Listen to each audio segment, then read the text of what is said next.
हैरान है कि चौसठ खाने में दुनिया भर की हर चीज है। मैं इस चीज पर हैरान हूं कि अल्लाह की मखलूक अरबों में है, अरबों में। अब भी 8 अरब हैं, पौने 2 अरब के करीब मुसलमान हैं।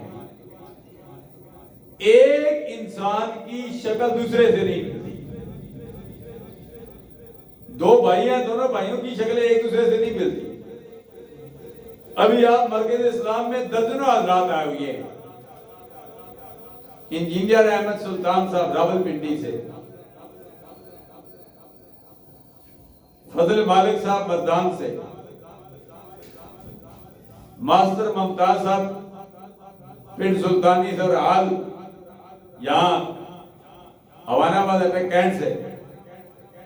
तू कहां का है, तू कहां का है? मैं बोलियावाल से। 45 साल का अरसा, आधी सदी मेरी अटक में तकरीबन गुजरने वाली है। दर्ज निजामी के मुतालिम मलक अहसन महमूद हकानी कादरी ठट्टा से, जमा मस्जिद हैदरे करार के इमाम हैं। डॉक्टर यासर अवान साहब कश्मीर पहुंच चुके हैं। उनके चचा साहब भाई सुबेदार कलीम अवान फोत हो गए। मकसद ये कि आप यहां देखो, छोटों को भी देखो, बड़ों को भी देखो। हक मीडिया के नुमाइंदे आबिद रहमत खान, हमारी एक की सूरत दूसरे के साथ नहीं मिलती,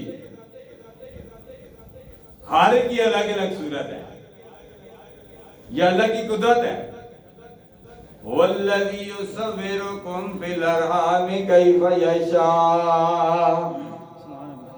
अल्लाह तबारक व तआला फरमाता है, वही रब है जो तुम्हारी तस्वीरें बनाता है, जैसे चाहता है बना देता है।